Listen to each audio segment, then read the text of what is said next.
ಸ್ನೇಹಿತರೆ ನಮಸ್ಕಾರ. SR ಭೋಯಿ ಮತ್ತೊಂದು ವಿಡಿಯೋಗೆ ಸ್ವಾಗತ ಸುಸ್ವಾಗತ ಅಂತ ಹೇಳ್ತಾ ಸ್ನೇಹಿತರೆ ಇವತ್ತಿನ ವಿಡಿಯೋದಲ್ಲಿ ಸಿಇಟಿ ಅಪ್ಲಿಕೇಶನ್ ನೀವೇನಾದ್ರೂ ಹಾಕಿದ್ರೆ ಸ್ನೇಹಿತರೆ ಯಾವ ರೀತಿ ನೀವು ಕರ್ನಾಟಕ ಸಿಇಟಿ ಅಗ್ರಿಕಲ್ಚರ್ ಕೋಟಾದಲ್ಲಿ 2024-25ನೇ ಸಾಲಿನ upload of agri quota document will be start after 4 PM ಅಂದ್ರೆ 15/4/2024 ಅಂತ ಸ್ಟಾರ್ಟ್ ಆಗಿದ್ದು ಕೊನೆ ದಿನಾಂಕ ಸ್ನೇಹಿತರೆ ನೋಡಬಹುದು ಇಲ್ಲಿ 28/4/2024 ಅಂತ ಕೊಟ್ಟಿದ್ದಾನೆ.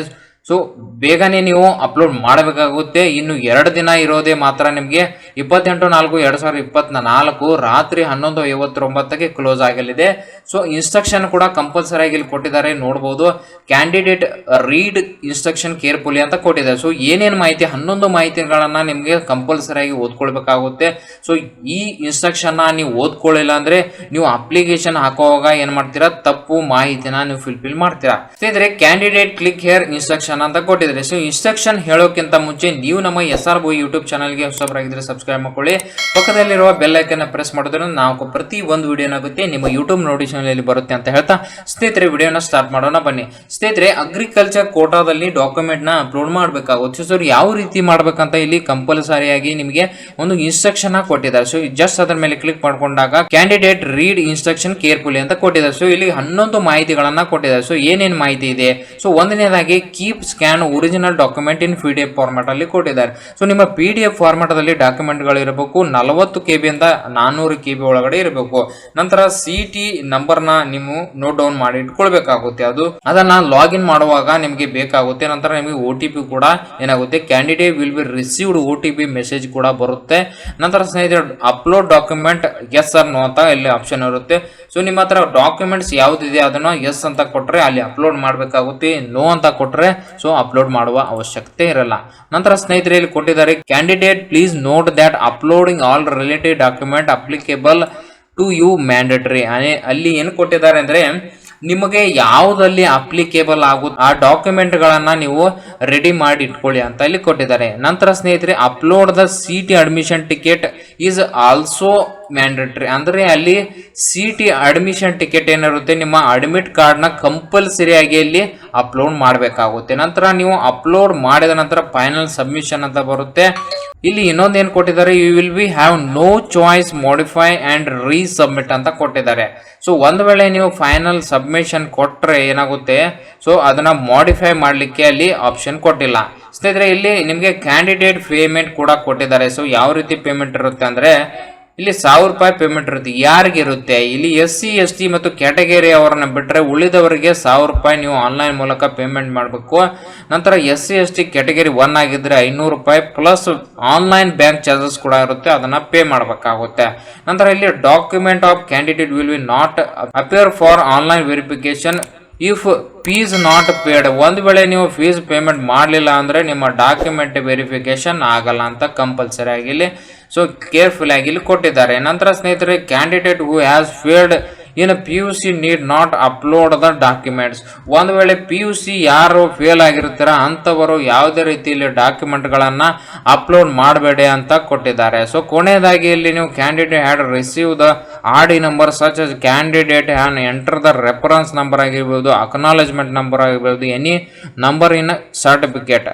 ಅಂದ್ರೆ ಇವಾಗ ನೀವು ಕಾಸ್ಟ್ ಇನ್ಕಮ್ಗೆ ಆಗಿರ್ಬೋದು, ವಂಶರಕ್ಷೆ ಆಗಿರ್ಬೋದು, ಇನ್ಯಾವುದೇ ಡಾಕ್ಯುಮೆಂಟ್ ನಾಗೆ ನೀವು ಅಪ್ಲಿಕೇಶನ್ ಹಾಕಿರ್ತೀರಾ ಸೊ ಅದರ ರೆಫರೆನ್ಸ್ ನಂಬರ್ ಆಗಿರ್ಬೋದು, ಅಕ್ನಾಲೇಜ್ಮೆಂಟ್ ನಂಬರ್ ಏನಾದ್ರೂ ಬಂದಿದ್ರೆ ಅದನ್ನ ನೀವು ಆ ರೆಫರೆನ್ಸ್ ನಂಬರ್ ನ ಇಲ್ಲಿ ಹಾಕೊಂಡು ಅಲ್ಲಿ ಅಪ್ಲೋಡ್ ಮಾಡ್ಕೋಬೇಕು. ಓಕೆ. ನಂತರ ಸ್ನೇಹಿತರೆ ಇಲ್ಲಿ CT ನಂಬರ್ ಕೇಳ್ತಾ ಇದೆ, CT ನಂಬರ್ ನ ಇಲ್ಲಿ ಹಾಕೊಳ್ಳೋಣ, ಪೇಸ್ಟ್ ಮಾಡ್ಕೊಳ್ಳೋಣ. ನಂತರ ಕ್ಯಾಪ್ಚಾ ಕೋಡ್ ಕೇಳುತ್ತೆ, ಕ್ಯಾಪ್ಚಾ ಕೋಡ್ ನ ಇಲ್ಲಿ ಹಾಕೊಳ್ಳೋಣ. ಓಕೆ. ಸೊ ಕ್ಯಾಪ್ಚಾ ಕೋಡ್ ಹಾಕಿದ ನಂತರ ಸಬ್ಮಿಟ್ ಅನ್ನೋ ಆಪ್ಷನ್ ಇರುತ್ತೆ. ಸಬ್ಮಿಟ್ ಅನ್ನೋ ಆಪ್ಷನ್ ಮೇಲೆ ಕ್ಲಿಕ್ ಮಾಡಿದಾಗ OTP ಹೋಗುತ್ತೆ. ಇಲ್ಲಿ ನೋಡಿ verify the OTP, one time password ಏನಾಗುತ್ತೆ ಅವ್ರಿಗೆ ಹೋಗುತ್ತೆ. ಸೊ OTP ಹೋಗುತ್ತೆ, ಅದನ್ನ ಇಲ್ಲಿ ನೀವು ಇಲ್ಲಿ ಹಾಕೊಂಡು ವ್ಯಾಲಿಡೇಟ್ OTP ಮೇಲೆ ಕ್ಲಿಕ್ ಮಾಡಿ. ಒಂದು ವೇಳೆ OTP ಬರಲಿಲ್ಲ ಅಂದ್ರೆ ರೀಸೆಂಡ್ ಆಪ್ಷನ್ ಕೂಡ ಇಲ್ಲಿ ಇದೆ. ನಂತರ ಸ್ನೇಹಿತರೆ OTP ಇಲ್ಲಿ ಹಾಕೊಂಡು ನಂತರ ವ್ಯಾಲಿಡೇಟ್ OTP ಮೇಲೆ ಜಸ್ಟ್ ಕ್ಲಿಕ್ ಮಾಡ್ಕೊಂಡಾಗ ಸ್ನೇಹಿತರೆ ಅವರ ಮಾಹಿತಿ ಇಲ್ಲಿ ಬರುತ್ತೆ. ನಂತರ ಸ್ನೇಹಿತರೆ ನೋಡಬಹುದು ಅವರ ಅಪ್ಲಿಕೇಶನ್ ನಂಬರ್ ಆಗಿರೋದು, date of birth, father name, category, centre ಯಾವ್ದು ಹಾಕಿರೋದು ಅದು ಬರುತ್ತೆ, CT ನಂಬರ್ ಬರುತ್ತೆ, ಕ್ಯಾಂಡಿಡೇಟ್ ನೇಮ್ ಬರುತ್ತೆ, ನಂತರ ತಾಯಿ ಹೆಸರು ಬರುತ್ತೆ, ಇನ್ಕಮ್ ಎಷ್ಟು ಇರುತ್ತೆ ಅಂತ ಇಲ್ಲಿ ಕಂಪಲ್ಸರಿ ಆಗಿ ಇಲ್ಲಿ ಅವರ ಎಲ್ಲ ಇನ್ಸ್ಟ್ರಕ್ಷನ್ ಆಸ್ ಪರ್ CET ಅಲ್ಲಿ ಏನ್ ಮಾಡಿರ್ತಾರಲ್ಲ ಅದು ಎಲ್ಲವೂ ಕೂಡ ಇಲ್ಲಿ ಬರುತ್ತೆ. ಓಕೆ ಸ್ನೇಹಿತರೆ, ಅಪ್ಲೋಡ್ ಮಾಡ್ಲಿಕ್ಕೆ ಒಟ್ಟು ನಿಮಗೆ 8 ಡಾಕ್ಯುಮೆಂಟ್ಸ್ ನ ಇಲ್ಲಿ ಕೇಳಿದ್ದಾರೆ. ಓಕೆ, ಸೊ 8 ಡಾಕ್ಯುಮೆಂಟ್ಸ್ ಏನೇನು ಇರುತ್ತೆ ಅಂದ್ರೆ, ಒಂದು CET ಅಡ್ಮಿಷನ್ ಟಿಕೆಟ್ ಇರುತ್ತೆ, ಇನ್ನೊಂದು agriculture manual labour in agriculture activities certificate ಇದ್ರೆ ಅದು ಇರುತ್ತೆ, ನಂತರ ವಂಶರಕ್ಷೆ ಇರುತ್ತೆ, ನಂತರ ಇನ್ಕಮ್ ಸರ್ಟಿಫಿಕೇಟ್ ಇರುತ್ತೆ, ನಂತರ RD ನಂಬರ್ ಕೇಳ್ತಾರೆ, ಇಲ್ಲಿ ಅಪ್ಲೋಡ್ ಮಾಡಬೇಕಾಗುತ್ತೆ. RD ನಂಬರ್ ಹಾಕೊಂಡು ಚೂಸ್ ಫೈಲ್ ಮೇಲೆ ಕ್ಲಿಕ್ ಮಾಡಿಬಿಟ್ಟು PDF ನ ಇಲ್ಲಿ ಅಪ್ಲೋಡ್ ಮಾಡಬೇಕಾಗುತ್ತೆ. ನಂತರ ಅಫಿಡೇಟ್ 1 ಅಂತ ಇದೆ, ಅಫಿಡೇಟ್ 2 ಅಂತ ಇದೆ. ಸೊ ಅಫಿಡೇಟ್ 1 ಮತ್ತು ಅಫಿಡೇಟ್ 2 ಏನಂದ್ರೆ, ಈಗ ಅಫಿಡೇಟ್ 1 ಅಂತ ಬಂದ್ರೆ agriculture is only source of income ಅಂತ ಕೊಟ್ಟಿದ್ದಾರೆ. ಸೊ ನಿಮ್ಮ ಹೊಲದಿಂದ ಏನಾದರೂ ಉತ್ಪನ್ನ ಬರ್ತಿದ್ರೆ ನೀವೇನ್ ಮಾಡ್ಕೋಬೇಕಾಗುತ್ತೆ, ಒಂದು ಅಫಿಡೇಟ್ ನ ಮಾಡ್ಕೊಳ್ಬೇಕಾಗುತ್ತೆ.